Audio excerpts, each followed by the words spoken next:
أعوذ بالله من الشيطان الرجيم. بسم الله الرحمن الرحيم. يعتذرون إليكم إذا رجعتم إليهم قل لا تعتذروا لن نؤمن لكم قد نبأنا الله من أخباركم وسيرى الله عملكم ورسوله ثم تردون إلى عالم الغيب والشهادة فينبئكم بما كنتم تعملون. سيحلفون بالله لكم إذا انقلبتم إليهم لتعرضوا عنهم فأعرضوا عنهم إنهم رجس ومأواهم جهنم جزاء بما كانوا يكسبون. يحلفون لكم لترضوا عنهم فإن ترضوا عنهم فإن الله لا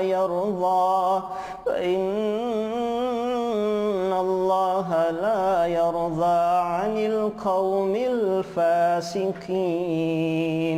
صدق الله العظيم. بسم اللہ الرحمن الرحیم. کل 10ویں پارے کے آخر میں اللہ تعالیٰ نے مخلص ایمان والوں کا تذکرہ کیا، ساتھ ساتھ منافقین کا ذکر بھی آیا جنہوں نے مالی وسائل اور سواری کی استطاعت نہ رکھنے کے باوجود غزوہ تبوک میں شرکت نہیں کی. ان کے پاس وسائل بھی تھے اور سواریاں بھی تھی، سب کچھ تھا، لیکن غزوہ تبوک میں شرکت نہیں کی. 11ویں پارے میں انہی منافقین کا تذکرہ ہے. اللہ تعالیٰ نے رسول اکرم صلی اللہ علیہ وسلم کو واپسی پر اطلاع کر دی تھی کہ جب آپ مدینہ منورہ پہنچیں گے تو یہ مدینہ منورہ آنے کے بعد منافقین آپ کے پاس آ کر عذر پیش کریں گے. اس آیت میں پھر رسول اللہ صلی اللہ علیہ وسلم کو 3 حکم دیے گئے کہ منافقین جب آپ کے پاس عذر آ کر پیش کریں گے تو آپ نے کیا کرنا ہے اور کیا کہنا ہے. 3 حکم میرے نبی کو اللہ تعالی نے دیے ہیں کہ آپ نے 3 کام کرنے ہیں. نمبر یہ کہ جب یہ عذر کرنے آئیں تو آپ ان سے کہہ دیں کہ فضول جھوٹے عذر نہ کرو، ہم تمہاری بات کی تصدیق نہیں کریں گے، کیونکہ اللہ تعالیٰ نے وذریعہ بہی تمہارے حالات ہم سب کے سامنے کر دیے ہیں، ہم تمہاری یہ عذر ابھی قبول نہیں کریں گے. آئندہ اللہ تعالیٰ تمہارا عمل دیکھیں گے، ہم تمہیں مہلت دیں گے، آئندہ تمہارا عمل دیکھا جائے گا. اگر تمہارا عمل مسلمانوں کو اور اسلام کے مطابق ہوا تو تمہیں معاف کر دیا جائے گا، اللہ تمہاری توبہ قبول فرما لیں گے. اور اگر تمہارا عمل جھوٹے بہانے والا ہی ہوا تو تمہیں تمہاری توبہ کوئی فائدہ نہیں پہنچائے گی. دوسرا حکم یہ دیا گیا، یہ لوگ آپ کی واپسی کے بعد جھوٹی قسمیں کھا کر آپ کو اطمینان دلانا چاہیں گے، اور مقصد یہ ہوگا، اور آپ نے کیا کرنا ہے لِتُعْرِضُوا عَنْهُمْ، آپ ان سے اعراض کر لیں، ان سے آپ نے منہ کو پھیر لینا ہے اور آپ نے ان کی طرف توجہ نہیں کرنی کہ یہ آپ کا وقت ضائع کریں گے. اور تیسرا حکم یہ دیا، یہ لوگ قسمیں کھا کھا کر آپ کو اور مسلمانوں کو راضی بھی کرنا چاہیں گے. ان کے متعلق اللہ تعالیٰ نے پھر کیا کیا، یہ حکم دیا کہ آپ ان سے راضی نہ ہو، اور پھر یہ بھی کہہ دیا اگر آپ راضی ہو بھی گئے تو ان کو کوئی فائدہ نہیں پہنچے گا کہ اللہ ان سے راضی نہیں ہے. اور اللہ کیسے راضی ہو جب کہ یہ اپنے کفر اور منافقت کے اوپر ڈٹے ہوئے ہیں، اور اللہ تعالیٰ کافر سے اور منافق سے وہ جو چاہے مرضی کر لے کسی حال میں راضی نہیں ہوتا. تو بہرحال یہاں پہ یہ حکم شروع آیتوں میں اللہ تعالیٰ نے آپ علیہ السلام کے 3 حکم سنائے ہیں کہ آپ نے یہ کرنا ہے. پھر اللہ تعالیٰ نے جو خالص ایمان والے تھے ان کی تعریف بھی کی ہے، ان کا قصہ بھی آ جاتا ہے۔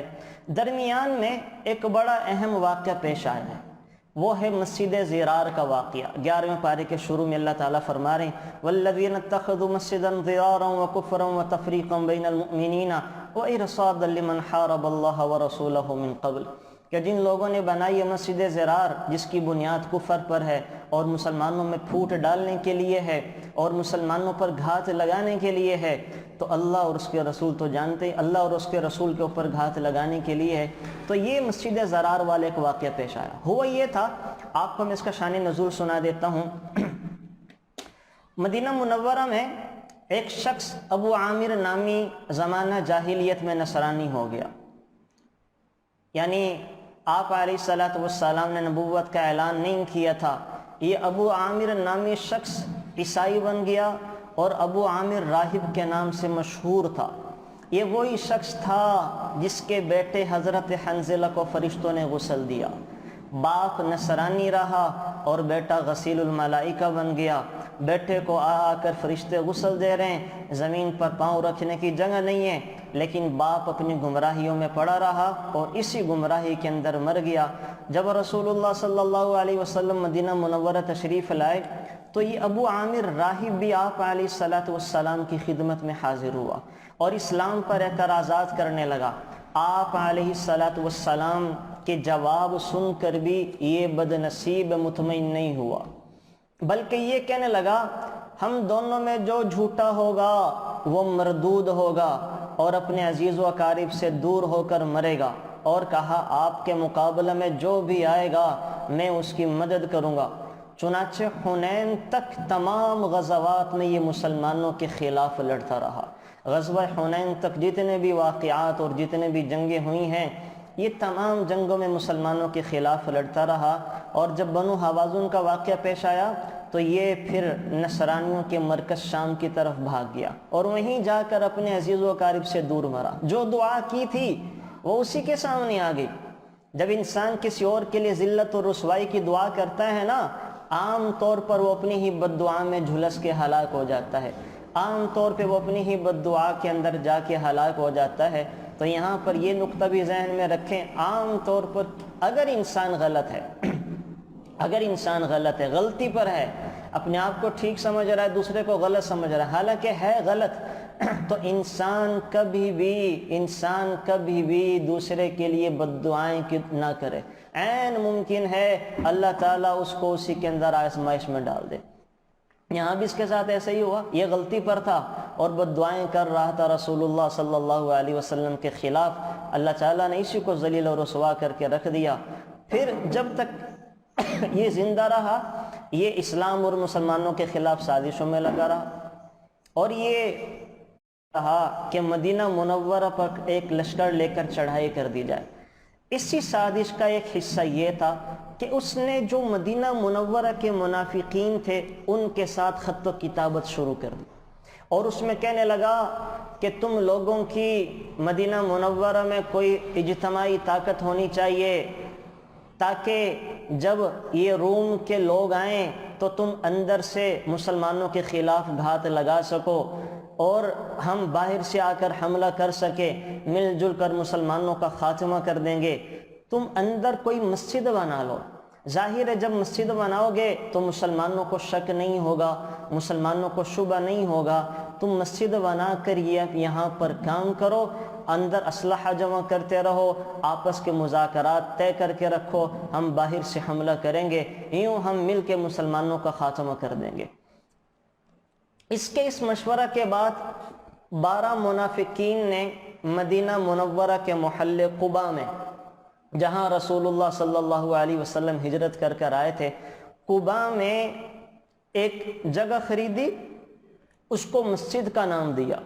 پھر مسلمانوں کو دھوکہ دینے کے لیے یہ کہنے لگے مسلمانوں سے کہ آؤ اس جگہ نماز پڑھیں، یہ مسجد بنائی ہے، اور خود مل کر رسول اللہ صلی اللہ علیہ وسلم کی خدمت میں حاضر ہوئے اور جا کے کہنے لگے یا رسول اللہ صلی اللہ علیہ وسلم، ہم نے قباء میں ایک مسجد بنائی ہے، چونکہ قباء یہاں سے دور ہے اور وہاں مسجد بھی ایک ہی ہے، ضعیف مسلمان وہاں نہیں جا سکتے، ہماری مسجد قریب ہے، جو کمزور بوڑھے ہیں وہ ہمارے ہاں آ جائیں گے، اور وہاں جگہ بھی تنگ ہے، لہٰذا یہ ہم نے مسجد بنائی ہے، آپ وہاں آ کر نماز پڑھائیں تاکہ مسجد کے اندر برکت ہو جائے۔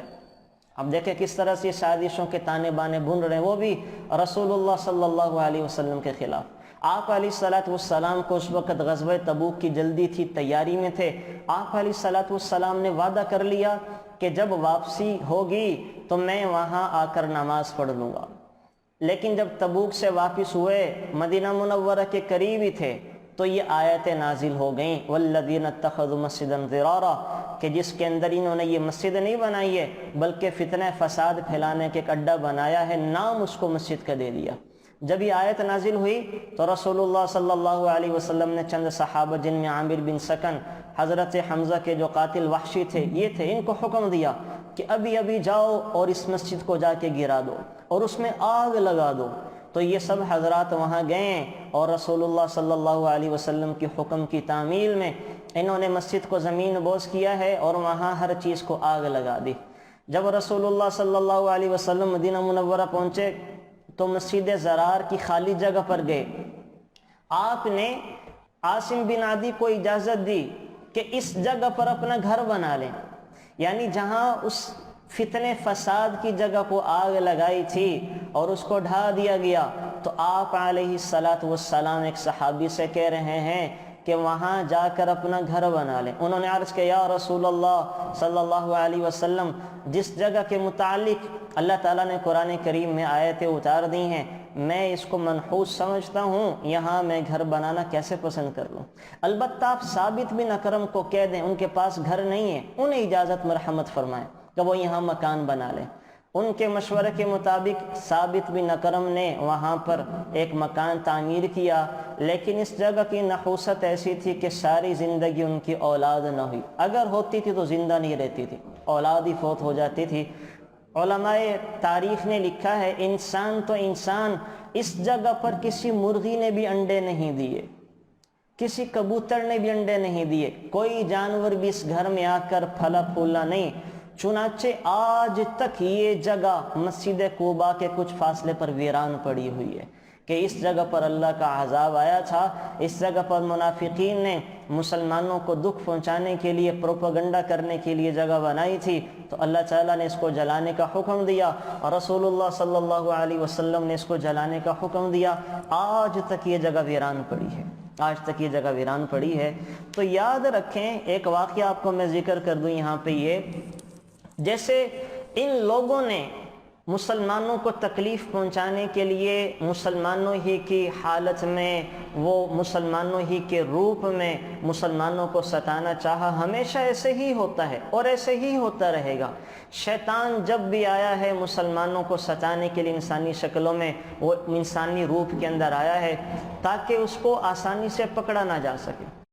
کیا کرتا ہے اور مسلمانوں کو سازشوں کا شکار بناتا ہے، تو وہ کیسے کرتا ہے؟ وہ ہماری شکلوں میں آتے ہیں۔ ہمیں انگریزوں نے توڑ پھوڑ کا شکار بنانے کے لیے، مسلمانوں میں فرقہ واریت ڈالنے کے لیے کیا کیا کیا؟ انگریزوں نے آ کر، عیسائیوں نے آ کر، جب عیسائی راہبوں نے بر صغیر میں دعوت دینا چاہی نا، تو مسلمانوں نے ان کا قلع کم کیا، علماء نے جواب دیے۔ ان کو سمجھ میں آ گئی کہ ہم ان مسلمانوں کو مارتے ہیں، بلکہ میں آپ کو مختصراً عرض کری دوں کہ ہمارے بر صغیر میں فرقہ واریت اور فتنہ فساد کیسے پھیلا۔ سارے لوگ 150 سال پہلے ٹھیک ٹھیک چل رہے تھے، انگریز آیا، انگریز نے جو ہے وہ مسلمانوں کو شہید کرنا شروع کیا۔ یہ پھر کھڑے ہو جاتے انگریزوں کے خلاف کہ نکلو ہمارے دیش سے، نکلو ہمارے وطن سے۔ تو انگریزوں نے 6 مہینے تک سے ایک سروے کروایا۔ 6 مہینے سروے کے بعد پتہ چلا کہ یہ جو مسلمان ہیں ان کا ایمان اور یقین اللہ پر، اپنے انبیاء پر، اور جذبہ جہاد کے شوق سے یہ لڑتے ہیں، مرنے کو یہ عبادت سمجھتے ہیں۔ انہیں آپ جتنا بھی ماریں گے یہ اور کھڑے ہو جائیں گے، ان کو آپ ختم نہیں کر سکتے۔ ان کے مردوں کو ماریں گے، عورتیں اٹھ کھڑی ہوں گی، عورتوں کو ماریں گے، ان کے بچے اٹھ کھڑے ہوں گے۔ ان کو آپ ختم نہیں کر سکتے جب تک ان میں آپس میں تفریق نہ ڈال دیں۔ انگریزوں نے کیا کیا؟ انگریزوں نے پھر یہاں مسجدیں بنوائیں۔ انگریزوں نے یہاں پہ لوگوں کو خریدا جو کچے ایمان والے بے ضمیرے تھے، اور اپنے ملکوں سے عیسائی عالموں کو مسلمانوں کا روپ دے کے، مسلمان عالموں کا روپ دے کے یہاں بھیج دیا۔ اپنے دیش سے یہود پادریوں کو، راہبوں کو انہوں نے اسلام اور مسلمانوں کے علماء کا روپ دے کر یہاں بھیج دیا۔ انہوں نے جب یہاں آئے تو کچھ عرصے ٹھیک ٹھیک کام کیا، بعد میں آپس میں لڑوانے جھگڑوانے اور وہ مسائل ذکر کرنا شروع کر دیے جو فرقہ واریت کا سبب بنے۔ یوں انگریز آہستہ آہستہ اپنی چال کے اندر کامیاب ہو گئے اور ہمارے سارے ملک کے اندر، سارے دیش میں فرقہ واریت کی ہوا چل پڑی۔ تو یاد رکھیں یہ کام آج سے نہیں ہے، یہ رسول اللہ صلی اللہ علیہ وسلم کے زمانہ سے ہے۔ میرے نبی پر تو اللہ نے وحی بھیج دی تھی جس کی وجہ سے وہ مسجد زرار کے لوگ سارے پکڑے گئے ہیں۔ ہمیں بھی آج کل دیکھ لینا چاہیے کون سے ایسے شر پسند عناصر ہیں جو مسلمانوں کو لڑوانے میں لگے ہوئے ہیں، کون سے ایسے برے لوگ ہیں جو مسلمانوں کو توڑنے اور توڑوانے میں لگے ہوئے ہیں۔ اگر ہمیں اپنے دائیں بائیں کہیں ایسے ایسے لوگ سننے میں نظر آئیں جو مسلمانوں کو لڑوا رہے ہیں، مسلمانوں کو بھڑوا رہے ہیں، آپ علیہ الصلوۃ والسلام تو ساری امت کو جوڑنے کے لیے آئے تھے، اور ہم میں سے چند لوگ کیا کرتے ہیں، غلط غلط باتوں کو چھیڑ کے، الٹی سیدھی باتوں کو ذکر کر کے آپس میں اپنی نبی کی امت کو توڑ رہے ہوتے ہیں۔ یہ سب سے زیادہ قصوروار ہیں، یہ ان لوگوں سے بڑے مجرم ہوتے ہیں جو شاید گناہ کبیرہ کا ارتکاب کر رہے ہوتے ہیں، ان لوگوں سے بڑے مجرم ہوتے ہیں۔ اللہ معاف فرمائے، ہمارے ہاں تو یہ رواج بنا دیا نا کہ فلانے کے پیچھے نماز نہ پڑھیں، فلانے کے پیچھے نماز نہ پڑھیں۔ بھئی کیوں نہ پڑھیں؟ رسول اللہ صلی اللہ علیہ وسلم فرما رہے ہیں صلو خلف کل بر و فاجر، ہر اچھے برے کے پیچھے نماز پڑھ لو۔ جب صحابہ کی نماز حجاج بن یوسف کے پیچھے ہو سکتی ہے، بہت بڑی بات میں ذکر کرنے لگا ہوں، جب صحابہ کرام رضوان اللہ تعالی علیہم اجمعین کی نماز حجاج بن یوسف جیسے کی پیچھے ہو سکتی ہے۔ حجاج کون تھا؟ بیت اللہ کو گرانے والا۔ حجاج کون تھا؟ مدینہ مکہ مکرمہ پہ چڑھائی کرنے والا۔ حجاج کون تھا؟ 1.25 لاکھ لوگوں کو قتل کروانے والا۔ حجاج کون تھا؟ صحابہ کرام رضوان اللہ تعالی علیہم اجمعین کو اپنے ہاتھوں سے قتل کرنے والا۔ ہم میں سے تو کوئی اتنا بڑا ظالم شاید نہ ہو، ہم میں سے کوئی اتنا بڑا ہمارے دیش میں اتنے ظلم زیادتی کرنے والا نہ ہو، لیکن صحابہ کرام باوجود ان حالات کے حجاج کے پیچھے جب نماز پڑھ سکتے تھے اور صحابہ کی نماز حجاج کے پیچھے ہو جاتی تھی، تو کیا ہماری اور آپ کی نمازیں ہمارے مسلمان ائمہ کے پیچھے نہیں ہو سکتی؟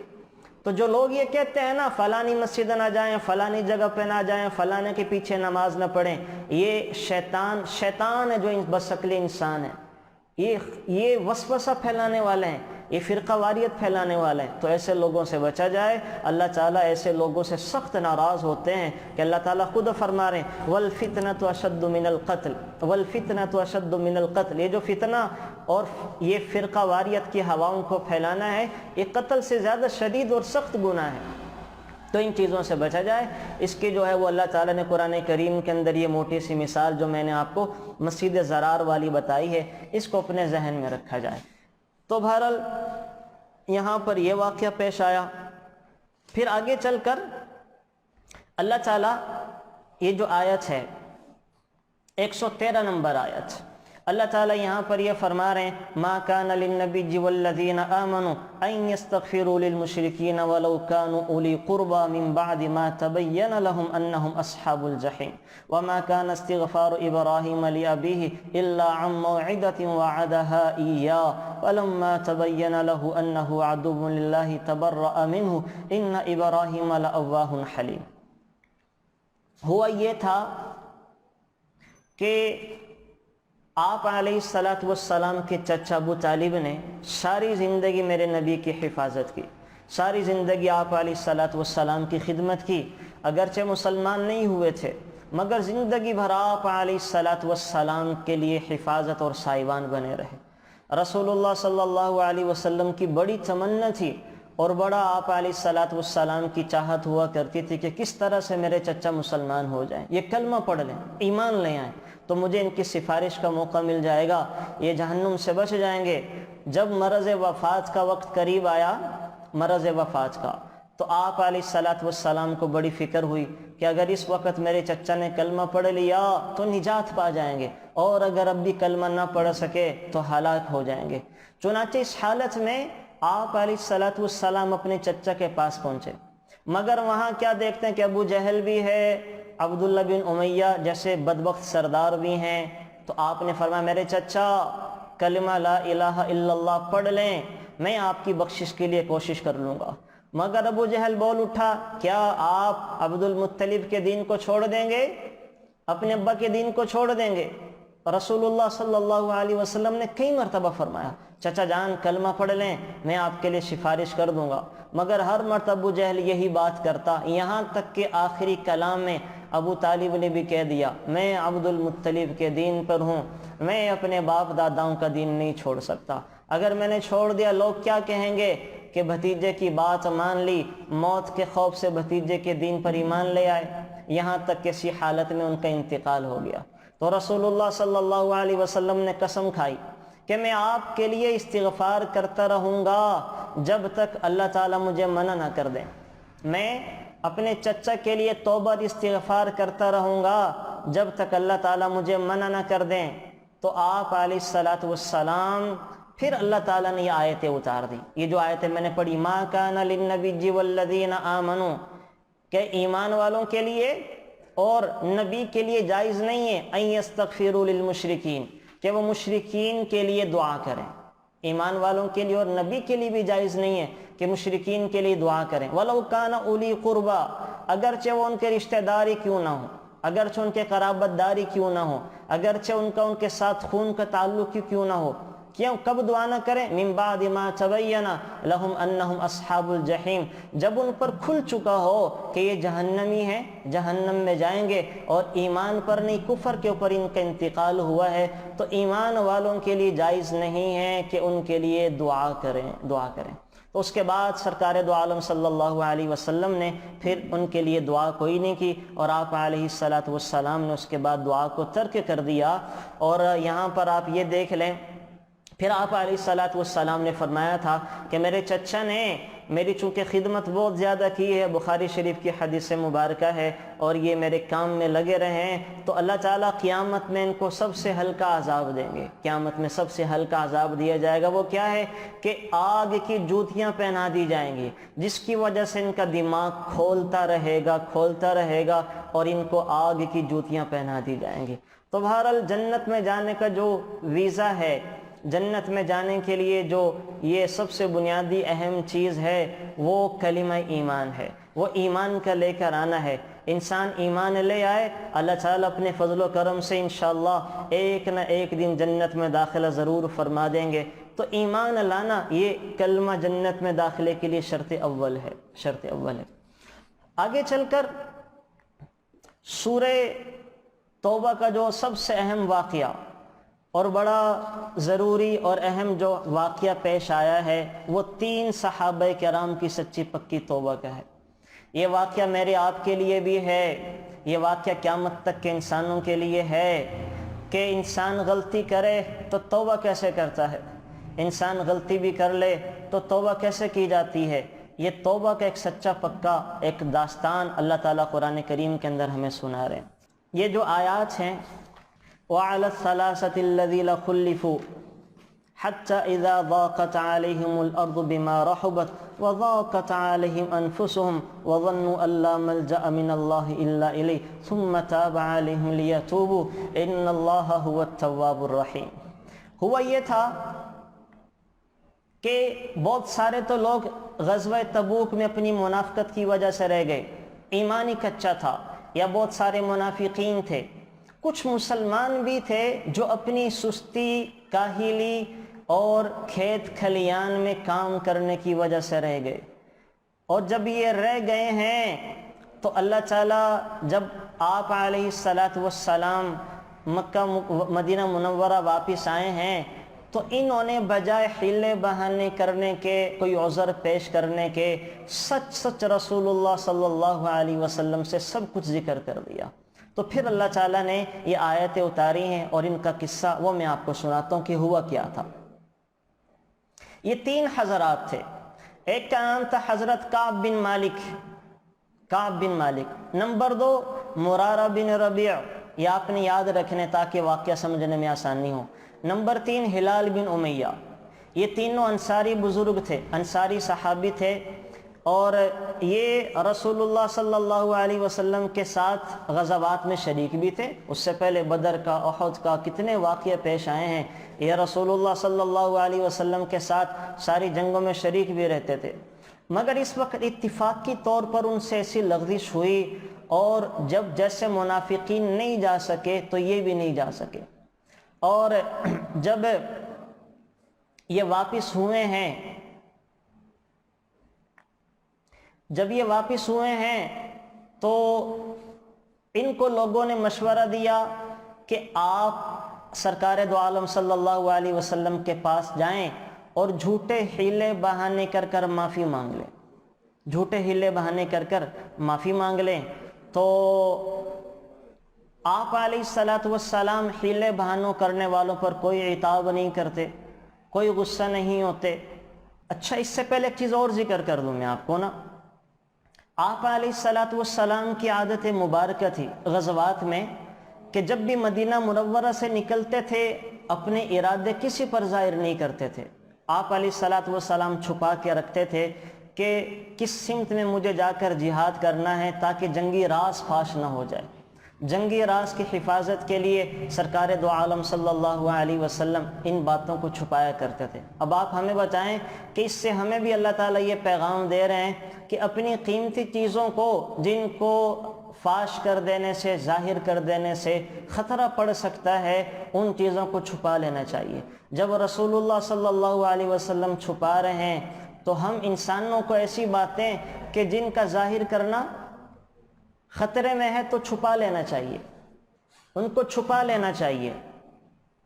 تو آپ علیہ الصلوۃ والسلام کبھی بھی نہیں بتایا کرتے تھے۔ ہاں، جب تبوک کا موقع آیا تو چونکہ یہ جہاد کئی وجہ سے الگ تھا، اس میں گرمی بہت زیادہ سخت تھی، تنگ دستی کا حال اور عالم تھا، سفر بڑی دور کا تھا، دشمن کی تعداد بہت زیادہ تھی، اس لیے رسول اللہ صلی اللہ علیہ وسلم نے کھلم کھلا اعلان کر دیا کہ جہاد کی تیاری کریں اور جہاد کے لیے تیار رہیں۔ اس جہاد میں شریک ہونے والوں کی تعداد جو مسلم شریف کے اندر آئی ہے وہ 10,000 سے زائد تھی، اور حضرت معاذ سے تو جو روایت، ہم اس جہاد میں رسول اللہ صلی اللہ علیہ وسلم کے ساتھ تقریباً 30,000 تھے، اور جہاد میں نکلنے والوں کی فہرست بھی نہیں لکھی گئی، اس لیے کہ جو پہلے جہاد میں جایا کرتے تھے سب کی فہرست بنائی جاتی تھی، اس موقع پر کوئی فہرست نہیں بنائی گئی۔ تو کچھ لوگوں کو جو منافقین تھے موقع مل گیا کہ ہمارا نام تو لکھا نہیں جائے گا، یوں ہم حیلے بہانوں سے بچ جائیں گے۔ تو جس وقت رسول اللہ صلی اللہ علیہ وسلم جہاد کے لیے نکلے ہیں، یہ وہ وقت تھا، کھجوریں پکی ہوئی ہیں، باغات والے ان میں مشغول تھے۔ رسول اللہ صلی اللہ علیہ وسلم نے عام مسلمانوں میں سفر کی تیاری کا اعلان کر دیا، اور جمعرات کے روز آپ علیہ الصلوۃ والسلام نے اپنے سفر کا آغاز کیا، اور سفر کے لیے آپ علیہ الصلوۃ والسلام ہمیشہ جمعرات کا دن پسند کرتے تھے، خواہ وہ سفر جہاد کا ہو یا کسی دوسرے مقصد کا ہو۔ عام طور پر میرے نبی جمعرات کے دن سفر کی ابتدا کرتے تھے۔ تو یہ صحابی کہتے ہیں حضرت مالک، میرا حال یہ تھا کہ میں روز صبح کو ارادہ کرتا کہ جہاد کی تیاری کروں۔ اب یہ لشکر نکل چکا ہے، لشکر مدینہ منورہ سے اپنی آب و تاب کے ساتھ چل پڑا ہے، تو حضرت مالک کہتے ہیں کہ میرا حال یہ تھا کہ میں روز صبح کو ارادہ کرتا کہ جہاد کی تیاری کروں، مگر بغیر کسی تیاری کے واپس آ جاتا۔ میں دل میں کہتا تھا میں جہاد پر قادر ہوں، مجھے نکلنا چاہیے، مگر یوں ہی روز کل کر دوں گا، وہ میری کل نہیں آئی، میں ٹالتا رہا، یہاں تک کہ رسول اللہ صلی اللہ علیہ وسلم اور عام مسلمان جہاد کے لیے چل پڑے۔ پھر بھی میرے دل میں آتا رہا کہ میں روانہ ہو جاؤں گا اور کہیں راستے میں مل جاؤں گا، اور کاش کہ میں ایسا کر لیتا، مگر افسوس کی بات کہ میں ایسا نہ کر سکا۔ رسول اللہ صلی اللہ علیہ وسلم کے تشریف لے جانے کے بعد جب میں مدینہ منورہ میں کہیں جاتا تو یہ بات مجھے غمگین کرتی تھی کہ اس وقت پورے مدینہ میں یا تو صرف وہ لوگ نظر آ رہے تھے جو نفاق میں ڈوبے ہوئے تھے، جو پکے منافق تھے، یا پھر ایسے معذور تھے جو سفر کے قابل ہی نہیں تھے۔ دوسری طرف پورے راستہ میں رسول اللہ صلی اللہ علیہ وسلم کو میرا خیال کہیں بھی نہیں آیا، کہیں راستے میں حضور نے میرے بارے میں نہیں پوچھا۔ جب تبوک میں پہنچ گئے، اس وقت آپ علیہ السلام نے ایک مجلس میں ذکر کیا کہ کعب بن مالک کہاں ہیں، وہ کہاں گئے؟ تو بنی سلمہ کے لوگوں میں سے ایک نے کہا یا رسول اللہ، اب ان کے پاس مال آ چکا ہے، ان کے پاس عمدہ سواریاں ہیں، اچھے لباس ہیں، ان کی مال و دولت نے ان کو جہاد میں نکلنے سے روک دیا۔ حضرت معاذ بن جبل نے عرض کیا کہ تم نے یہ بری بات کہی، یا رسول اللہ، اللہ کی قسم میں نے مالک میں سوائے خیر کے کبھی کچھ بھی نہیں دیکھا۔ یہ سن کر آپ علیہ السلام خاموش ہو گئے۔ یہاں پہ ہمیں یہ بھی ذرا غور کر لینا چاہیے، اگر ہمیں کسی انسان کے بارے میں پتہ ہے کہ وہ اچھا ہے اور مجمم ہے، کوئی اس کی برائی کر رہا ہو، کوئی اس کے بارے میں بدگمانیاں پھیلا رہا ہو، تو ہمیں اس کا دفاع کرنا ہم پر فرض ہے۔ اب رسول اللہ صلی اللہ علیہ وسلم کی مجلس ہے، یہاں پر ایک صحابی ان کے بارے میں بدگمانی والی رائے قائم کر رہے ہیں اور کہہ رہے ہیں کہ ان کو ان کا مال و دولت نے روک رکھا ہے، تو معاذ بن جبل جرت کر کے رسول اللہ صلی اللہ علیہ وسلم کی مجلس میں کیا فرما رہے ہیں کہ اللہ کے رسول، میں نے آج تک سوائے خیر کے اور میں کچھ نہیں دیکھا ہے، سوائے خیر کے کچھ نہیں دیکھا۔ حضرت کعب کا بیان فرماتے ہیں جب مجھے یہ خبر ملی کہ رسول اللہ صلی اللہ علیہ وسلم واپس تشریف لا رہے ہیں تو مجھے بڑی فکر ہوئی، اور قریب تھا کہ میں اپنی غیر حاضری کا کوئی عذر بتا کر تیار کر لیتا اور ایسی باتیں پیش کر دیتا کہ جس کے ذریعے میں رسول اللہ صلی اللہ علیہ وسلم کی ناراضگی سے نکل جاتا، اور اس کے لیے اپنے اہل اور دوستوں سے بھی مدد لیتا۔ میرے دل میں یہ خیالات وساوس گھومتے رہے، یہاں تک کہ جب یہ خبر ملی کہ رسول اللہ صلی اللہ علیہ وسلم تشریف لے کر آ رہے ہیں تو خیالات نے میرے دل میں گھر ڈال لیا، اور یہ جو وسوسے تھے میرے دل سے ختم ہو گئے، اور میں نے سمجھ لیا کہ میں آپ علیہ السلام کی ناراضگی سے کسی ایسی بنیاد پر نہیں نکل سکتا جس میں جھوٹ ہو۔ اس لیے میں نے سچ سچ بولنے کا عزم کیا کہ مجھے صرف میرا سچ ہی نجات دلا سکتا ہے۔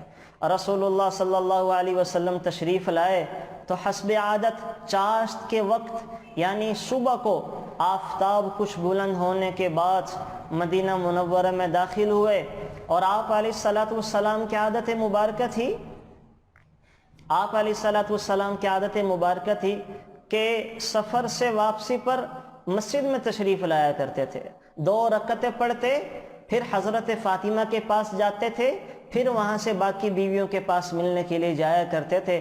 اسی عادت کے مطابق آپ علیہ السلام پہلے مسجد میں تشریف لے گئے، 2 رکعت نماز ادا کی، پھر مسجد میں بیٹھ گئے۔ جب لوگوں نے دیکھا کہ غزوہ تبوک میں نہ جانے والے منافقین جن کی تعداد 80 کے قریب تھی، میرے نبی کی خدمت میں حاضر ہو کر جھوٹے عذر پیش کر جھوٹی قسمیں کھا رہے ہیں کہ اللہ کی قسم ہمیں فلاں مجبوری نے روک لیا۔ جھوٹے تھے نا منافقین، اللہ کی قسم ہم نے فلاں کام نے روک لیا، ہمارے گھر میں کوئی تھا نہیں، ہم مجبور تھے، بے بس تھے، مختلف قسم کے عذر پیش کرنے لگے۔ اور رسول اللہ صلی اللہ علیہ وسلم نے ان کے ظاہری قول و قرار اور قسموں کو قبول کر لیا اور ان کو بیعت کر لیا اور ان کے لیے دعائے مغفرت فرمائی، اور ان کی اندر کی کیفیات کو اللہ کے حوالے کر دیا۔ حالانکہ پتہ تھا منافقین، لیکن ایک بات یاد رکھیں، جب انسان قول و قرار کر لے، قسمیں کھا لے، تو ہمیں ظاہری طور پر فیصلہ کر کے اس کو چھوڑ دینا چاہیے، باقی اللہ کا معاملہ وہ جانے اور اللہ جانے۔ جب جھوٹی قسموں کے کھانے پر میرے نبی سرکار دو عالم صلی اللہ علیہ وسلم بھی ان کو معاف کر رہے ہیں اور کہہ رہے ہیں جاؤ تم چلے جاؤ، اب تمہارا معاملہ اللہ کے سپرد ہے، تو اسی حالت میں یہ تو جھوٹی قسمیں کھا کر منافقین معافی تلافی کروا کے چلے گئے۔ اسی حالت میں حضرت کعب کہتے ہیں میں حاضر ہوا اور چلتے چلتے سامنے جا کر بیٹھ گیا۔ جب میں نے سلام کیا تو رسول اللہ صلی اللہ علیہ وسلم نے ایسا تبسم کیا جیسے کوئی ناراض آدمی پہ تبسم کرتا ہے، جیسے انسان غصے میں ہو اور مسکرا دے، اس طرح کا مسکرائے میرے نبی۔ اور بعض روایات میں ہے کہ سرکار دو عالم صلی اللہ علیہ وسلم نے اپنے رخ انور کو پھیر لیا، تو میں نے عرض کیا یا رسول اللہ صلی اللہ علیہ وسلم آپ مجھ سے چہرہ مبارک کیوں پھیرتے ہیں؟ خدا کی قسم میں نے کبھی نفاق نہیں کیا، میں نے دین کے معاملے میں کبھی کوئی شک و شبہ نہیں کیا، نہ اس میں کوئی تبدیلی کی۔ آپ نے فرمایا پھر جہاد میں کیوں نہیں گئے تھے؟ کیا تم نے سواری نہیں خریدی تھی؟ میں نے عرض کیا یا رسول اللہ اگر میں آپ کے سوا دنیا کے کسی دوسرے آدمی کے سامنے بیٹھتا تو مجھے یقین ہے میں کوئی نہ کوئی بہانہ پیش کر کے اس کی ناراضگی سے بچ جاتا، کیونکہ مجھے باتیں بنانے میں بہت مہارت ہے، لیکن قسم اللہ کی ذات کی میں نے سمجھ لیا ہے اگر میں نے آپ سے کوئی جھوٹی بات کہی جس سے وقتی طور پر تو آپ کی ناراضگی سے بچ جاؤں گا، لیکن اللہ تعالیٰ آپ پر حقیقت حال کو کھول دے گا اور آپ بھی ناراض ہو جائیں گے، اللہ بھی ناراض ہو جائیں گے۔ لیکن اگر میں نے سچ کہا تو مجھے امید ہے کہ اللہ تعالیٰ مجھے معاف فرما دیں گے۔ صحیح بات یہ ہے کہ جہاد سے غائب رہنے میں میرا کوئی عذر نہیں تھا، میں کسی وقت بھی مالی اور جسمانی طور پر اتنا طاقتور پیسے والا نہیں تھا جتنا اس وقت تھا۔ جتنی فراوانی آسانی اللہ تعالیٰ نے مجھے اس موقع پر عطا کی تھی کبھی کسی موقع پر عطا نہیں کی۔ رسول اللہ صلی اللہ علیہ وسلم نے فرمایا اس شخص نے تو سچ بولا ہے، اس نے تو سچ بول دیا۔ پھر فرمایا اچھا جاؤ یہاں تک کہ اللہ تعالیٰ تمہارے متعلق کوئی فیصلہ فرما دے۔ میں یہاں سے اٹھ کر چلا تو بنو سلمہ کے چند آدمی میرے پیچھے لگے اور کہنے لگے اس سے پہلے تو تمہارے علم میں ہمارے علم میں تم نے کوئی گناہ نہیں کیا، یہ تم نے پہلا گناہ کیا ہے، یہ تم نے کیا بے وقوفی کی؟ اس وقت کوئی عذر پیش کر دیتے، کوئی بہانہ بنا لیتے جیسا دوسرے متخلفین دوسرے پیچھے رہنے والوں نے پیش کیا، اور تمہارے گناہ کی معافی کے لیے رسول اللہ صلی اللہ علیہ وسلم کی توبہ اور استغفار کافی تھی۔ بخدا یہ لوگ مجھے بار بار ملامت کرتے رہیں، یہاں تک کہ میرے دل میں بھی خیال آ گیا کہ میں لوٹ جاؤں اور پھر جا کر عرض کروں کہ میں نے جو بات کہی تھی وہ غلط تھی، میرا عذر صحیح موجود تھا۔ مگر پھر میرے دل میں خیال آیا کہ میں نے ایک گناہ کے دو گناہ نہ بناؤں، ایک گناہ کے دو گناہ نہ بناؤں، ایک گناہ تو پیچھے رہ جانے کا، دوسرا گناہ جھوٹ بولنے کا، یہ میں نہیں کر سکتا۔ پھر میں نے ان لوگوں سے پوچھا کہ پیچھے رہنے والوں میں میرے ساتھی کوئی ساتھیوں میں سے بھی ہے جنہوں نے اپنے جرم کا اعتراف کر لیا ہو؟ ان لوگوں نے کہا کہ دو آدمی اور ہیں جنہوں نے تمہاری طرح اقرار جرم کر لیا ہے، اور ان کو بھی وہی جواب آپ علیہ الصلوۃ والسلام نے دیا ہے جو تمہیں دیا ہے کہ اللہ کے فیصلے کے انتظار کرو، اللہ کے فیصلے کے انتظار کرو، تم نے سچ بولا، اب تمہاری توبہ کے متعلق اللہ ہی فیصلہ فرمائیں گے، جاؤ جا کر انتظار کرو۔ یہ دو کون تھے؟ ایک کا نام مرارہ بن ربی تھا، دوسرے کا ہلال بن امیہ۔ یہ مالک جوان تھے، مالک ذرا جوان تھے، اور یہ ہلال بن امیہ اور مرارہ بن ربی یہ ذرا بوڑھے تھے۔ اب آپ کو ایک یہاں بات بتاؤں، ابن ابی حاتم نے لکھا ہے کہ ان حضرات کے پیچھے رہنے کی وجہ کیا بنی، یہ اللہ کا حکم پورا کیوں نہ کر سکے، پیچھے رہنے کی وجہ کیا بنی؟ ان میں سے جو مرارہ تھے ان کے پیچھے رہنے کا سبب تو ان کا باغ بنا جس کا پھل پکا ہوا تھا، تو انہوں نے اپنے دل میں کہا کہ تم نے اس سے پہلے بہت سارے غزوات میں شرکت کی ہے، اگر اس سال جہاد پر نہ گئے تو کیا جرم ہے؟ اس کے بعد جب اپنے گناہ پر متنبہ ہوئے تو اللہ تعالیٰ نے انہوں نے اللہ سے وعدہ کر لیا تھا کہ یہ اپنا باغ اللہ کے راستے میں صدقہ کر دوں گا۔ تو یہ باغ جو ہیں، کھیتی، فصلیں، ان کو فرائض پورا کرنے سے روکتی رہیں۔ ہمیں بھی یہ چیزیں روکتی ہیں، ہماری بھی کھیت کھلیان، دکانیں، فصلیں، چیزیں ہمیں اللہ کے حکموں کو پورا کرنے سے روکتی ہیں۔ تو جب اللہ تعالیٰ ان کے اوپر عتاب اتار سکتے ہیں نا، اور ان کی توبہ اب دیکھیں آگے کیسے قبول ہوتی ہے، اور کتنے پاپڑ ان لوگوں کو بیلنے پڑتے ہیں تب جا کے ان کی توبہ قبول ہوتی ہے۔ تو ہم جو ہیں وہ کبھی فرائض کو چھوڑ دیتے ہیں، کبھی حج کو چھوڑ دیتے ہیں، کبھی جو ہے وہ روزوں کو چھوڑ دیتے ہیں۔ کس وجہ سے؟ اپنے کام کاج کی وجہ سے، کہ ہمارے تو آفس کے کام ہیں، ہمارے دکانوں کے کام ہیں، ہمارے کھیت کھلیانوں کے کام ہیں۔ تو ان صحابی کے کھیت کے کاموں نے ان کو جہاد سے روک دیا، اللہ تعالیٰ نے یہ سزا سنائی۔ دوسرے بزرگ کون تھے؟ ہلال بن امیہ۔ ان کو کس چیز نے روکا؟ ان کے اہل و عیال، بیٹے بیٹیاں ذرا دور دور رہا کرتے تھے۔ جب یہ جہاد کا موقع آیا ہے تو ان کے سارے گھر والے اکٹھے ہو گئے، سارا کنبہ قبیلہ اکٹھا تھا۔ تو کنبہ قبیلہ اکٹھا ہوا، دل میں یہ خیال آیا کہ بڑے عرصے کے بعد سارا کنبہ قبیلہ اکٹھا ہوا ہے، تو اس دفعہ اگر میں جہاد پہ نہ جاؤں تو کوئی بات نہیں ہے، کوئی بات نہیں ہے تو بعد میں پھر شرکت کر لیں گے, اللہ سے معافی مانگ لیں گے, گھر والوں کے ساتھ وقت گزار لیں. ہم بھی ایسا کرتے ہیں, سارے گھر والے اکٹھے ہو جائیں نمازیں چھوٹ جاتی ہیں, سارے گھر والے اکٹھے ہو جائیں تو اور پتہ نہیں کون کون سے ہم غلط کام کر بیٹھتے ہیں. ہم کہتے ہیں مہمان آ گئے, گھر والے آ گئے, چلے نمازوں کو پھر پڑھ لیں گے, فرائض چھوڑ دیتے ہیں. تو کسی کی وجہ سے بھی اپنے فرائض کو چھوڑنا جائز نہیں ہے. ان صحابہ نے اپنے گھر والوں کے ملنے ملانے کے چکر میں رسول اللہ صلی اللہ علیہ وسلم کے ساتھ جہاد میں شرکت نہ کی. اللہ تعالیٰ نے عتاب اتار دیا اور بڑی سخت قسم کے سزا ان کو دی گئی ہے. اور وہ حضرت کعب بن مالک کا تو آپ کو بتا دیا کہ ان کے مال و دولت نے اور سستی نے روک لیا. ان کے پاس چونکہ عمدہ سواریاں تھیں, ان کے پاس گھوڑے تھے, مال و دولت تھا, تو یہ کہا کرتے تھے کل کر لوں گا, کل چلا جاؤں گا. مسلمان پیدل چل رہے ہیں, غزوہ تبوک تک پہنچنے میں مہینہ لگ سکتا ہے, میں کل چلا جاؤں گا, کل چلا جاؤں گا, پھر نکل جاؤں گا, تیز سواری پہ جلدی پہنچ جاؤں گا. تو سستی نے روک لیا. تو ہمیں بھی بہت سارے کاموں کو کرنے سے سستی روکتی ہے. ہم سستی میں آ کر بہت سارے کام نہیں کر پاتے, بہت سارے کاموں سے رک جاتے ہیں, اور وہ ہماری کل کوئی نہیں آتی, کام نکل جاتا ہے. تو یاد رکھیں, سستی میں یہ سوچ کے کہ پھر روزہ رکھ لیں گے, پھر حج پہ چلے جائیں گے, پھر عمرے پہ چلے جائیں گے, بڑھاپا آئے گا تو پھر خیر کے کام کر لیں گے, ابھی جوانی ہے رہنے دیں کوئی بات نہیں ہے, پھر نیکیاں کر لیں گے. تو کل کوئی نہیں آتی ہے کسی کی, کل کوئی نہیں آتی ہے. جب اتنے بڑی صحابی کی کل کوئی نہیں آ رہی اور شیطان نے ان کو ورغلاوے میں ڈال کر پھسلا دیا, سستی میں لگا دیا, رسول اللہ صلی اللہ علیہ وسلم کے ساتھ جہاد میں جانے سے رہ گئے, اللہ تعالیٰ نے عتاب اتارا. یہ اصل میں اللہ تعالیٰ نے مجھے اور آپ کو بتایا ہے, ان سے یہ عمل کروایا ہے تاکہ ہمارے سامنے نمونہ آ جائے, ہمارے سامنے مثالیں آ جائیں. عام طور پر انسان کو دین پر چلنے سے تین چیزیں روکتی ہیں, وہ تینوں چیزیں یہاں پر آ گئی. عام طور پر انسان کو دین پر چلنے سے اس کی آل اولاد روکتی ہے, یہ آل اولاد روکتی ہے.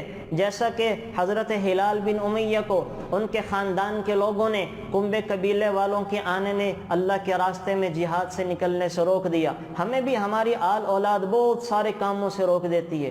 نمبر 2, انسان کو روکتا اس کا مال و دولت, اس کی دکانیں, مکانیں, اس کی فیکٹریاں, جابز. وہ یہ سمجھتا ہے اگر میں دین پر چلوں گا, یہ فرائض پورے کروں گا تو میری جاب کا کیا بنے گا, میرے کاروبار کا کیا بنے گا, میرے بزنس کا کیا بنے گا. ہاں, بزنس کا جو بنے سو بنے, لیکن نہیں کرے گا دین پر, اللہ ضرور ناراض ہوں گے, اللہ اس کے اندر بے برکتی بھی ڈال دیں گے. تو دوسری چیز انسان کو جو روکتی ہے وہ اس کی پیسہ, جابز, بزنس, کھیت کھلیان, یہ روکتے ہیں. اور تیسری چیز انسان کو روکتی ہے اس کی سستی اور غفلت. کہتا کل کر لوں گا, پھر کر لوں گا, ابھی ہمارے پاس وسائل ہیں, عمر ہے, پھر ہم یہ خیر کے کام کر لیں گے. جیسا کہ حضرت کعب رضی اللہ تعالیٰ عنہ کو ان کی سستی اور غفلت نے رکوا دیا. تو یہ چیزیں تین ہمیں بھی روکتی ہیں. تین کے علاوہ کوئی چوتھا سبب نہیں ہے.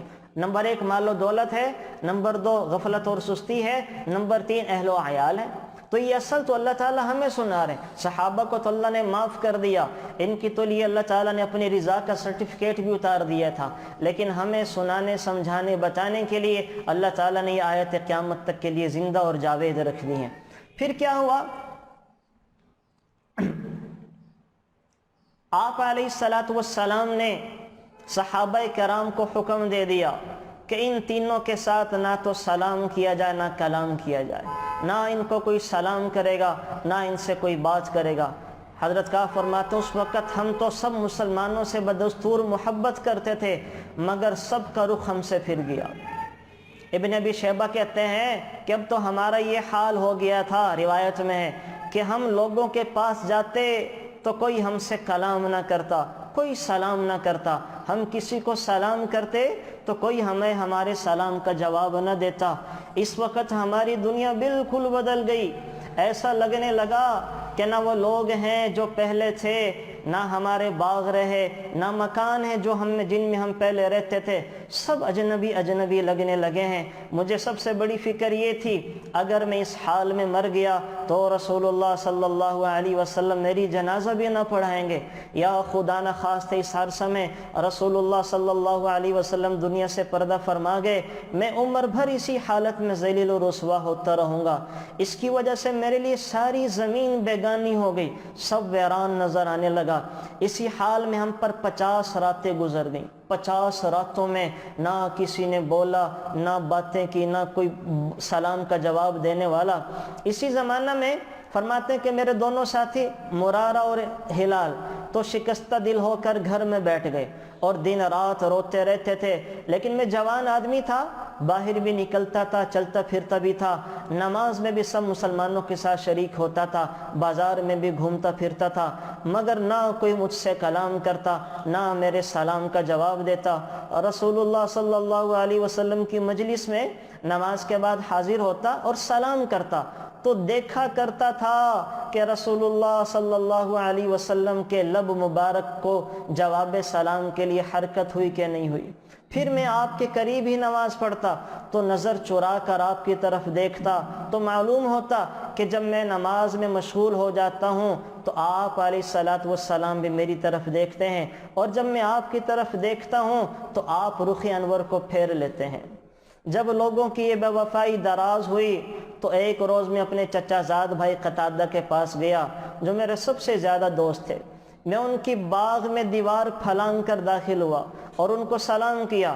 میں نے کہا خدا کی قسم انہوں نے بھی میرے سلام کا جواب نہیں دیا۔ میں نے پوچھا قتادہ کیا تم مجھے نہیں جانتے کہ میں اللہ تعالیٰ اور اس کے رسول سے کتنی محبت کرتا ہوں؟ اس پر قتادہ خاموش رہے، سکوت اختیار کیا، کوئی جواب نہیں دیا۔ جب میں نے بار بار سوال کیا، دہرایا، چوتھی مرتبہ انہوں نے کہا اللہ جانتا اور اس کے رسول جانتے ہیں۔ میں رو پڑا اور اسی طرح دیوار پھاند کر باہر آ گیا۔ اس زمانہ میں پھر شیطان نے مجھ پر وار کیا۔ شیطان نے کیا وار کیا کہ مدینہ منورہ کے بازار میں جا رہا تھا، اچانک ملک شام کا ایک نبتی شخص جو اپنا سامان تجارت فروخت کرنے کے لیے مدینہ منورہ آیا ہوا تھا، وہ لوگوں سے پوچھ رہا تھا بتاؤ کعب بن مالک کا کون بتائے گا، کعب کا کون پتہ بتائے گا۔ لوگوں نے مجھے دیکھ کر اشارہ کر دیا۔ وہ میرے پاس آیا اور مجھے غسان کے بادشاہ کا خط دیا جو ریشمی رومال میں لپٹا ہوا تھا اور جس میں لکھا تھا کہ مجھے خبر ملی ہے کہ آپ کے نبی معاذ اللہ محمد صلی اللہ علیہ وسلم نے آپ سے بے وفائی کی ہے اور آپ کو دور کر رکھا ہے۔ اللہ تعالیٰ نے تمہیں ذلت اور ہلاکت کی جگہ میں نہیں رکھا ہے۔ تم اگر ہمارے یہاں آنا پسند کرو تو آ جاؤ، ہم تمہاری مدد کریں گے، جو مانگو گے دیں گے، جو مطالبہ کرو گے تمہیں عطا کیا جائے گا۔ جب میں نے یہ خط پڑھا تو کہا یہ ایک اور امتحان آزمائش آ گئی کہ کافر بھی مجھ پر دلیر و طمع کرنے لگے کہ میں ان کے ساتھ مل جاؤں گا۔ یہ خط لے کر میں آگے بڑھا اور تندور میں جا کے اس میں آگ لگا دی۔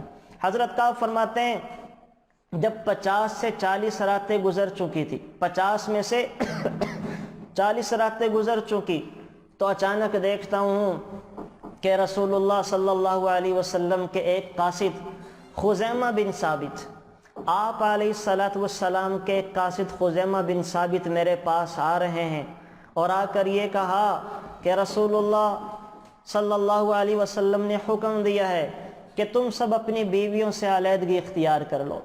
میں نے پوچھا کیا طلاق دے دوں، کیا کروں؟ انہوں نے بتایا کہ نہیں، عملاً ان سے الگ ہو جاؤ۔ اسی طرح کا حکم میرے دونوں ساتھیوں کو بھی دے دیا گیا۔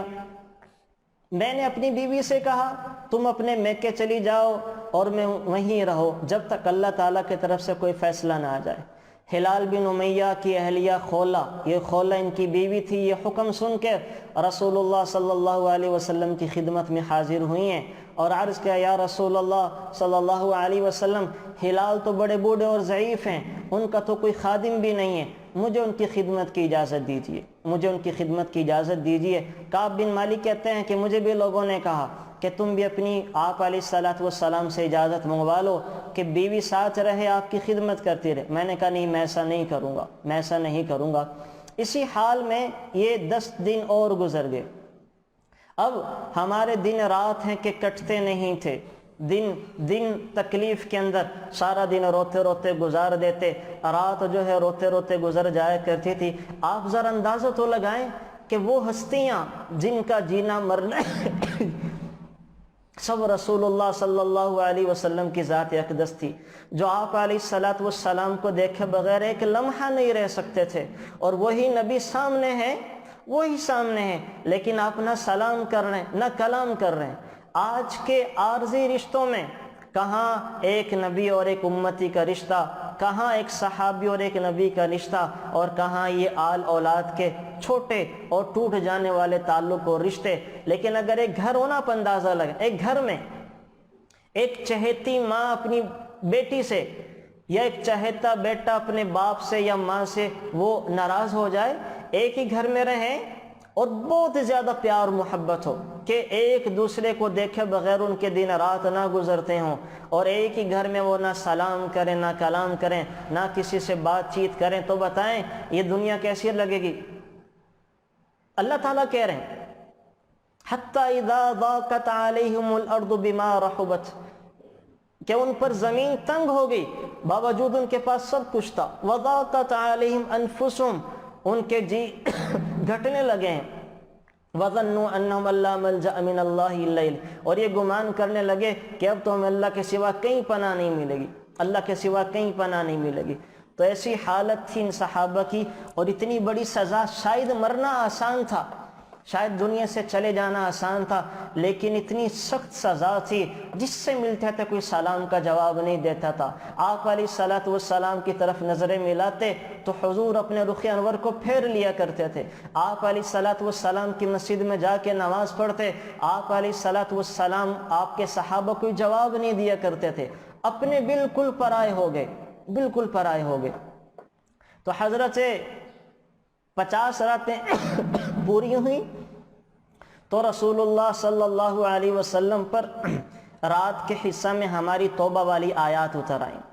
جب توبہ والی آیات اتری ہیں وَعَلَى الثَّلَاثَةِ الَّذِينَ لَقَدْ تَابَ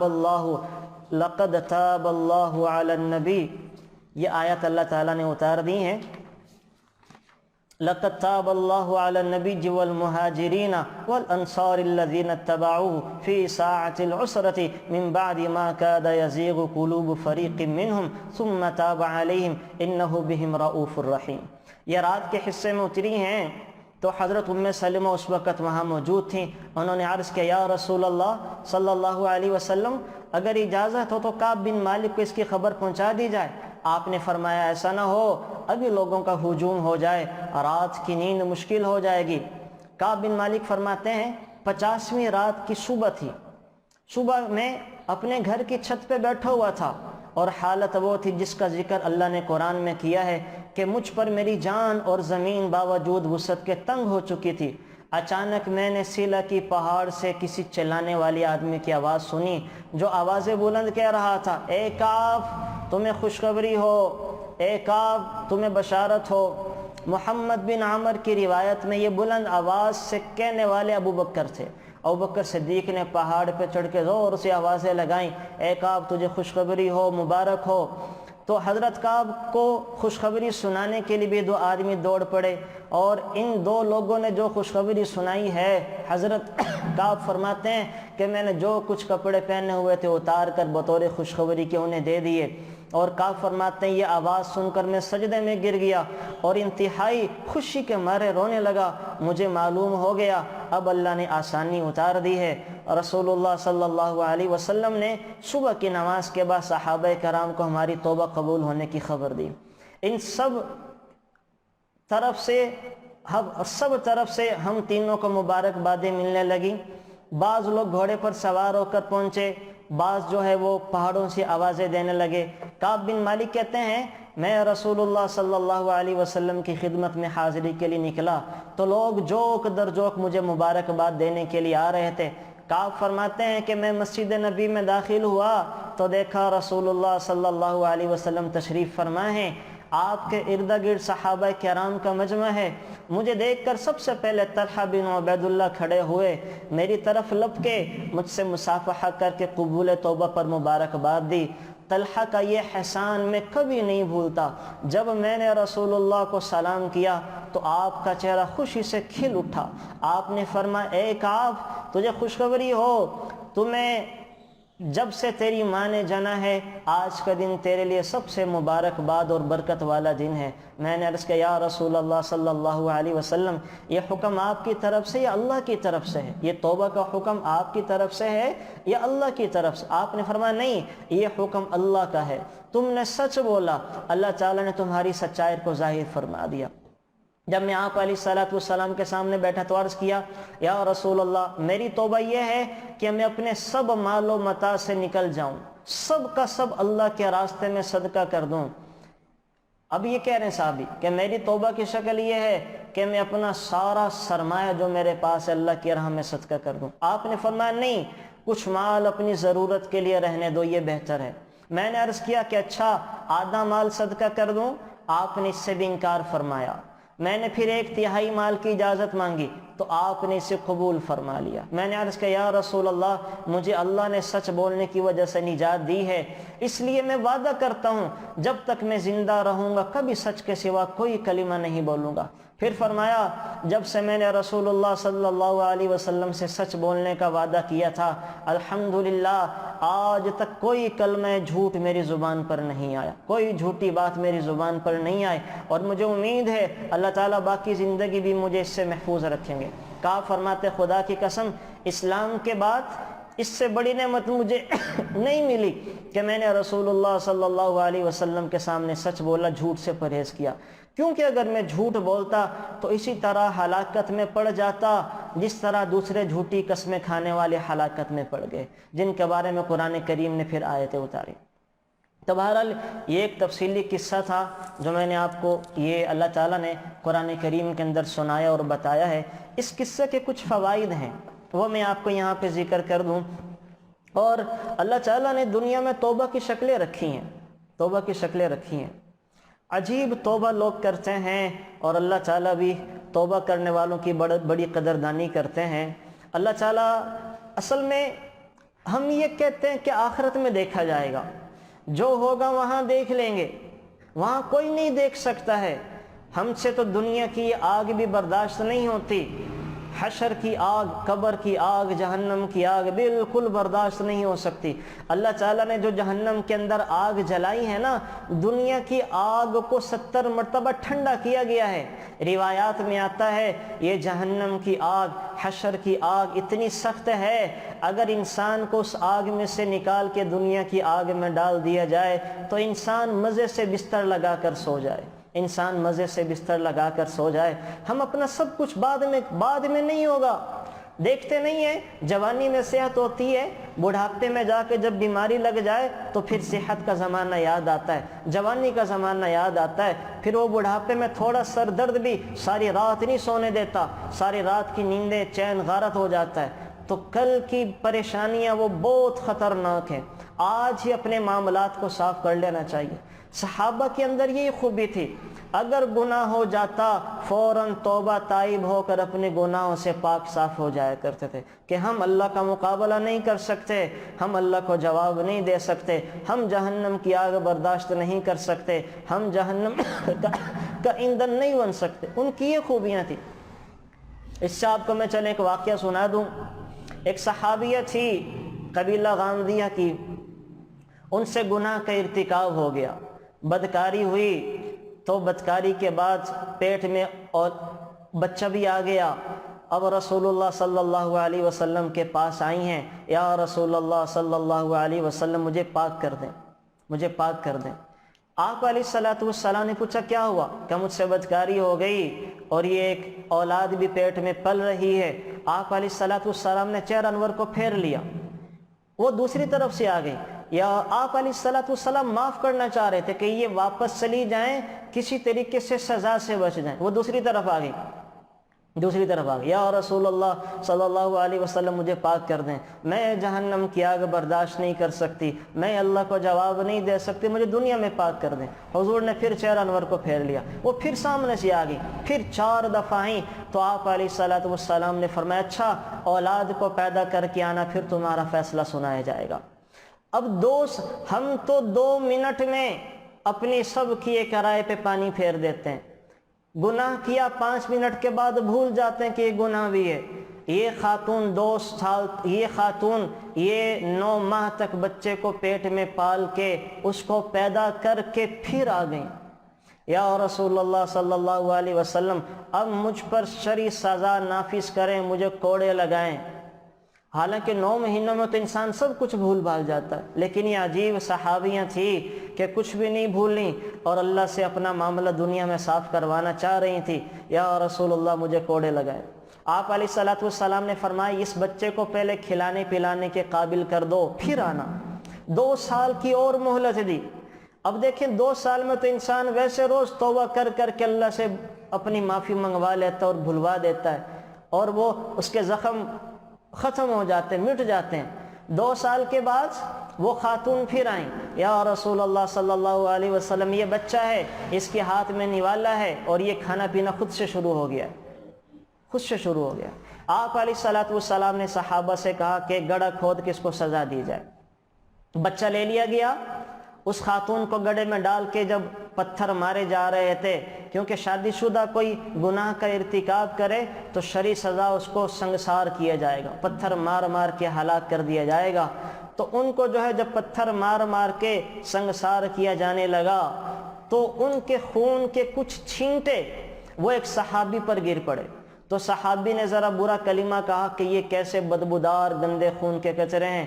تو آپ علیہ الصلوۃ والسلام نے فرمایا اللہ کی قسم اس نے وہ توبہ کی ہے اگر سارے مدینہ منورہ والوں پر تقسیم کر دی جائے اللہ سب کو معاف کر دے گا، اللہ سب کو معاف کر دے گا۔ تو ان کا عجیب جذبہ تھا، وہ اپنے گناہوں کو دنیا میں صاف کروانا جانتے تھے۔ صحابہ ہوں یا صحابیات، وہ اللہ کے ہاں اپنی سزاؤں کو لے کے نہیں جانا چاہتے تھے، کہ وہ جانتے تھے حشر کا میدان بڑا سخت ہوگا، جہاں آدم علیہ السلام سے لے کر سرکار دو عالم صلی اللہ علیہ وسلم تک سارے انبیاء ہوں گے، جہاں ہماری اگلی پچھلی نسلیں ہوں گی، ہمارے باپ دادا ہوں گے اور ہماری آنے والی نسلیں ہوں گی۔ ہمارے گناہ جب ان کے سامنے دکھائے جائیں گے، پیش کیے جائیں گے تو ہمارے پاس کوئی عذر نہیں ہوگا۔ تو اس وجہ سے وہ یہ چیزیں جانتے تھے، لیکن ہم ان چیزوں کو بھلا بیٹھے ہیں۔ ہمیں مرنے کا یقین کوئی نہیں ہے، ہمیں مرنے کے بعد زندہ ہونے کھڑے ہونے کا عملاً یقین کوئی نہیں ہے، کہ اگر ہمیں عملاً یقین ہوتا تو ہم وہ کام ہی نہ کرتے جن سے رسوائی اور ذلت اٹھانا پڑتی۔ تو گزارش کروں گا اپنے معاملات کو دنیا میں صاف کروا لیا کریں، اللہ سے پکی توبہ تائب ہوتے رہا کریں، روزانہ توبہ استغفار کا اہتمام کیا کریں، اپنے گناہوں پر شرمندگی ندامت کا آنسو بہانے کا اہتمام کیا کریں۔ آپ کو میں نے بتایا تھا نا، آپ علیہ الصلوۃ والسلام نے فرمایا اللہ تعالیٰ کے یہاں وہ قطرہ جو اللہ کی خوف کے اندر رویا جائے، وہ بہایا جائے، وہ جہنم کی آگ کو بجھا دینے کے لیے کافی ہے۔ اللہ کی محبت میں، اللہ کی ملاقات کے شوق میں، اللہ کے خوف سے وہ قطرہ جو ایک مسلمان زمین پر بہا دے، اللہ تعالیٰ کے ہاں جہنم کا ایندھن بجھا دینے کے لیے کافی ہے۔ تو بہرحال ہمیں روز توبہ کا اہتمام کرنا چاہیے۔ اب یہاں پر کچھ جو فوائد تھے اس سارے واقعہ میں آپ کو بتا دوں۔ ایک تو آپ علیہ الصلوۃ والسلام کی عام عادت مبارکہ تھی کہ جب بھی وہ غزوات کا دشمن کے خلاف جہاد کے لیے جایا کرتے تھے تو چھپایا کرتے تھے، بتایا نہیں کرتے تھے کہ جنگی راز فاش کرنا کسی طور پر ٹھیک نہیں ہوتا۔ ہاں اس موقع پر آپ علیہ الصلوۃ والسلام نے بتا دیا تھا تاکہ کوئی مغالطے میں نہ رہے اور سب جو ہیں وہ معاملات ٹھیک ٹھیک چلتے جائیں۔ نمبر 2، یہاں پہ جو بتایا گیا سفر کے لیے سرکار دو عالم صلی اللہ علیہ وسلم عام طور پر جمعرات کا دن پسند فرمایا کرتے تھے، خواہ وہ سفر جہاد کا ہوتا یا دوسرا ہوتا۔ ہمیں بھی چاہیے کہ ہم بھی اتباع سنت میں، اتباع رسول میں جب کہیں سفر پہ جانا ہو تو اگر کوئی زیادہ اہم معاملہ نہ ہو تو جمعرات کے دن کا انتخاب کریں، اللہ نے اس میں عجیب برکت رکھی ہوگی، عجیب برکت رکھی ہوگی۔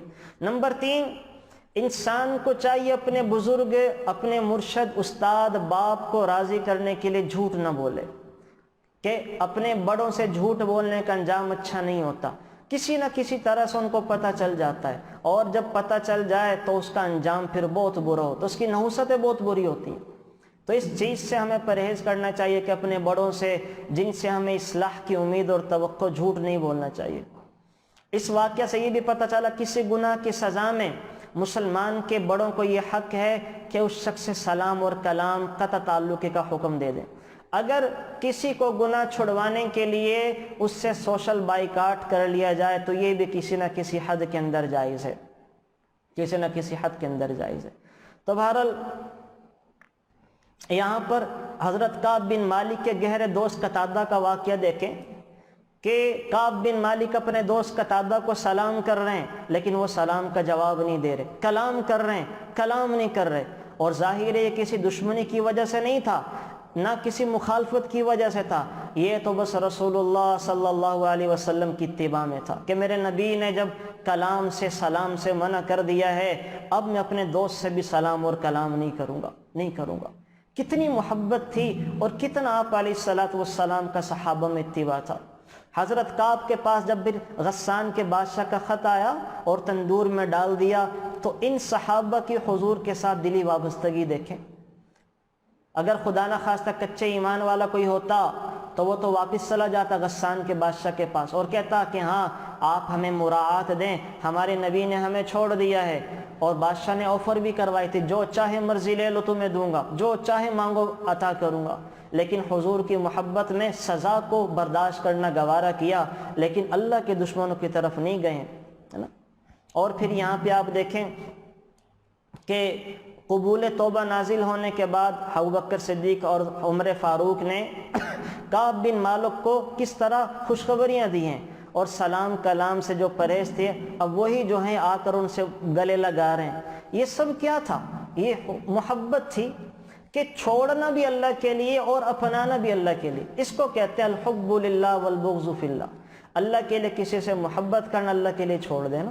ہم اپنی خواہشات کے لیے کسی کو چھوڑتے ہیں، ہم اپنی ذاتی وجوہات کے لیے کسی کو چھوڑتے ہیں اور ذاتی وجوہات سے ہی کسی کے ساتھ تعلقات بناتے ہیں، جبکہ صحابہ اللہ نبی کو راضی کرنے کے لیے کسی کو اپنایا کرتے تھے اور اللہ نبی کو راضی کرنے ہی کے لیے کسی کو چھوڑ دیا کرتے تھے۔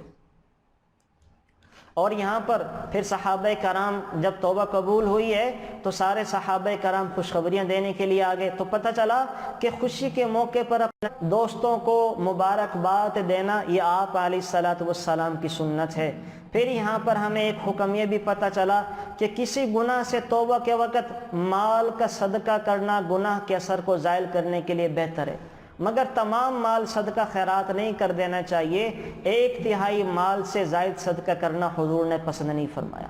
ہاں انسان اگر کوئی گناہ ایسا کیا ہے تو گناہ کو زائل کرنے کے لیے مال کا خرچ کرنا یہ بہت زیادہ مؤثر ہے۔ اسی وجہ سے اللہ تعالیٰ نے ہمیں صدقات کا، کفاروں کا اور قضاء کا، ان چیزوں کا موقع بہ موقع حکم دیا ہے۔ اور یہاں بھی صحابی جو توبہ قبول ہو گئی لیکن اپنی طرف سے اپنے 1/3 مال کو صدقہ کر رہے ہیں، 1/3 مال کو صدقہ کر رہے ہیں۔ تو بہرحال یہاں پر جو ہے وہ یہ اس واقعے کے اندر موٹی موٹی چیزیں تھیں جو میں نے بتا دی۔ آگے چل کر اللہ تعالیٰ فرما رہے ہیں وَمَا كَانَ الْمُؤْمِنُونَ لِيَنْفِرُوا كَافَّةً فَلَوْلَا نَفَرَ مِنْ كُلِّ فِرْقَةٍ مِنْهُمْ کہ مسلمانوں کو نہیں چاہیے کہ سارے کے سارے اکٹھے جہاد میں چل پڑیں، ایک جماعت دین کے علم حاصل کرنے، سیکھنے، سکھانے کے لیے شہروں میں رہنی چاہیے۔ یعنی آپ اندازہ لگائیں کہ دین کا علم سنبھالنا، بچانا کتنا اہم ہے کہ جہاد جیسا حکم جس میں خود رسول اللہ صلی اللہ علیہ وسلم بھی نکل رہے ہیں، تب بھی اللہ فرما رہے ہیں کہ کچھ لوگوں کو شہر میں ٹھہر کر دین سیکھنے سکھانے میں لگا رہنا چاہیے کہ اگر دین سیکھنا سکھانا ختم ہو گیا تو آئندہ معاشرے کی اصلاح کیسی ہوگی، آئندہ اسلامی نفاذ کیسے ہوگا، اسلامی شریعتوں کا بتانے والا کون ملے گا۔ تو یہاں آپ اس سے اندازہ لگا لیں کہ میں نے عرض کیا نا کہ کتنی فضیلت ہے علم والوں کی اور اللہ تعالیٰ نے علماء کی رکھی ہے کہ مجاہدین کو جہاد میں نکلنے کا حکم ہے اور علم والوں کو حکم ہے کہ کچھ لوگ شہروں میں ٹھہر کر سیکھنے سکھانے میں لگے رہیں تاکہ جب وہ واپس آئیں تو ان کو دین سکھایا جائے۔ تو یہاں پر جو ہے وہ یہ ساری چیزیں اور علم دین کے میں نے فضائل آپ کو بتائی تھے کہ اللہ تعالیٰ نے جو طلباء ہوتے ہیں ان کے پاؤں کے نیچے فرشتے اپنے پروں کو بچھاتے ہیں، ان کے لیے دعاؤں میں لگی رہتی ہیں۔ اور آپ علیہ الصلوۃ والسلام نے فرمایا عالم کی فضیلت کثرت سے نفلی عبادت کرنے والوں پر ایسی ہے جیسے 14ویں رات کی فضیلت باقی ستاروں پر ہے۔ اور آپ علیہ الصلوۃ والسلام نے فرمایا علماء انبیاء علیہ الصلوۃ والسلام کے وارث ہیں، اور انبیاء علیہ الصلوۃ والسلام سونے چاندی کی میراث نہیں چھوڑتے ہیں، وہ تو علم کی میراث چھوڑ کے جایا کرتے ہیں۔ آپ علیہ الصلوۃ والسلام سے کسی شخص نے پوچھا بنی اسرائیل میں 2 آدمی تھے، ایک عالم تھا جو صرف نماز پڑھ لیتا تھا پھر لوگوں کو دین کی تعلیم دینے میں مشغول ہو جاتا، دوسرا دن بھر روزہ رکھتا، رات بھر عبادت میں کھڑا رہتا، دونوں میں کون افضل ہے؟ آپ علیہ الصلوۃ والسلام نے فرمایا اس عالم کی فضیلت جو صرف فرائض پڑھتا تھا اور پڑھنے پڑھانے میں لگا رہتا تھا، بنسبت اس شخص کے مقابلے میں جو سارا دن روزہ رکھتا، ساری رات عبادت کرتا، اس کی فضیلت عالم کی عابد پر ایسی ہے جیسی میری فضیلت تم پر سے ایک ادنا آدمی پر ہے۔ جیسے میں اللہ کے نبی کی فضیلت تم ادنا صحابی پر ہے، کتنی بڑی فضیلت اور مقام اللہ تعالیٰ نے علم والوں کا عطا کیا۔ پھر آپ علیہ الصلوۃ والسلام نے فرمایا ایک فقیہ، ایک مفتی، ایک فقیہ جو فقہ کا علم رکھنے والا ہے، شیطان کے مقابلے میں 1000 عبادت گزاروں سے زیادہ تکڑا اور بھاری ہے۔ آپ علیہ الصلوۃ والسلام نے فرمایا جب انسان مر جاتا ہے تو اس کا عمل بھی ختم ہو جاتا، مگر 3 عمل ایسے ہیں جو باقی رہتے ہیں جن کا ثواب ملتا رہتا ہے۔ ایک صدقہ جاریہ، جیسے مسجد بنوا دی، مدرسہ بنوا دیا، رفاع عامہ کا کام کر دیا۔ دوسرے وہ علم کہ اس کے بعد بھی لوگ اس سے نفع اٹھاتے رہے، کہ اس کے شاگرد تھے آگے وہ اس کو پھیلاتے رہے۔ اور تیسری نیک اولاد، نیک اولاد، صالح اولاد، وہ انسان کے لیے صدقہ جاریہ ہے۔ تو بہرحال بے شمار چیزیں ہیں جن کا تعلق ان صدقہ جاریہ والے عمل کے ساتھ ہے، تو ہمیں جو ہے وہ ان چیزوں کا خیال کرنا چاہیے اور اس کے اندر اپنی اولادوں کو، بچوں کو، خاندان کے قابل لوگوں کو پڑھنے پڑھانے میں، عالم بنانے کے اندر ہمیں لگا دینا چاہیے۔ آگے جو ہے یہاں سورہ یونس جو ہے وہ میں آپ کو بس مختصر اس کا ذکر کر دوں، سورہ یونس کا واقعہ کیا پیش آیا۔ آگے چل کر سورہ یونس ہے، سورہ یونس کے جو بنیادی احکام ہیں وہ اللہ تعالیٰ نے اس میں قرآن کریم کے متعلق ذکر کیا ہے، قرآن کریم کی حقانیت، صداقت کے بارے میں، اور جھٹلانے والوں کا بیان ہے، ماننے والوں کے بارے میں اللہ تعالیٰ نے بتایا ہے، اور اسی طرح سے نصیحت کے 3 قصے ذکر کیے ہیں۔ نوح علیہ الصلوۃ والسلام کا واقعہ ذکر کیا ہے، حضرت موسیٰ ہارون کا قصہ ذکر کیا ہے جو سرسری پہلے گزر چکا ہے، اور تیسرا واقعہ حضرت یونس علیہ الصلوۃ والسلام کا ذکر کیا ہے، جن کے نام پر یہ سورت ہے، جن کے نام پر یہ سورت ہے۔ میں آپ کو مختصراً 8-10 منٹ کے اندر یہ ذکر کر دیتا ہوں۔ ہوا یہ تھا کہ حضرت یونس علیہ الصلوۃ والسلام قوم عراق کے مشہور شہر نینوا کی بستی میں تھے، اور ان کی تعداد قرآن کریم کے مطابق 1 لاکھ تھی۔ ان کی ہدایت کے لیے اللہ تعالیٰ نے حضرت یونس علیہ الصلوۃ والسلام کو بھیجا، انہوں نے ایمان لانے سے انکار کر دیا۔ اللہ تعالیٰ نے یونس علیہ الصلوۃ والسلام کو حکم دیا کہ ان لوگوں کو اطلاع کر دو کہ 3 دن کے اندر اندر تم پر عذاب آنے والا ہے۔ حضرت یونس نے قوم میں اعلان کر دیا، حضرت یونس کی قوم آپس میں مشورہ کیا کہ اس پر تو اتفاق ہے کہ ہم نے کبھی یونس کو جھوٹ بولتے نہیں دیکھا، اس لیے اس کی بات نظر انداز کرنے کے قابل نہیں ہے۔ مشورے میں یہ طے ہوا کہ دیکھتے ہیں کہ یونس علیہ الصلوۃ والسلام رات اپنی جگہ پر گزارتے ہیں یا چلے جاتے ہیں۔ اگر تو رات اپنی جگہ پر گزارتے ہیں تو ہم سمجھ لیں گے کہ عذاب نہیں آئے گا، اور اگر یہاں سے چلے جاتے ہیں تو سمجھ لیں کہ صبح کو عذاب آئے گا۔ چنانچہ حضرت یونس علیہ الصلوۃ والسلام تو اللہ تعالیٰ کے حکم سے رات کو اس بستی سے نکل گئے۔ صبح ہوئی تو عذاب الہی ایک سیاہ دھوئیں اور بادلوں کی شکل میں ان کے سروں پر آ گیا، اور آسمانی فضا سے نیچے قریب ہونے لگا، تو ان سب کو یقین ہو گیا کہ اب ہم سب مارے جائیں گے۔ یہ دیکھ کر حضرت یونس کو تلاش کیا، ان کے ہاتھ پر ایمان لے کر آئیں اور پچھلے گناہوں سے توبہ کریں، مگر حضرت یونس علیہ الصلوۃ والسلام کو نہ پایا، تو خود ہی اخلاص سے نیت کے ساتھ توبہ استغفار میں لگ گئے۔ جو طریقہ جس کو آتا تھا لگ گیا۔ بستی سے ایک میدان میں نکل آئے، عورتیں، بچے، جانور سب میدان میں جمع ہو گئے، ٹاٹ کے کپڑے پہن لیے اور رونے دھونے میں لگ گئے اور اللہ سے توبہ استغفار کرنے میں لگ گئے۔ تو اللہ تعالیٰ نے ان کی اس توبہ استغفار کے نتیجے میں ان کی توبہ کو قبول فرمایا اور عذاب کو ٹال دیا۔ اور یہ عاشورہ کا 10 محرم کا دن تھا، عاشورہ کا دن تھا 10 محرم کا۔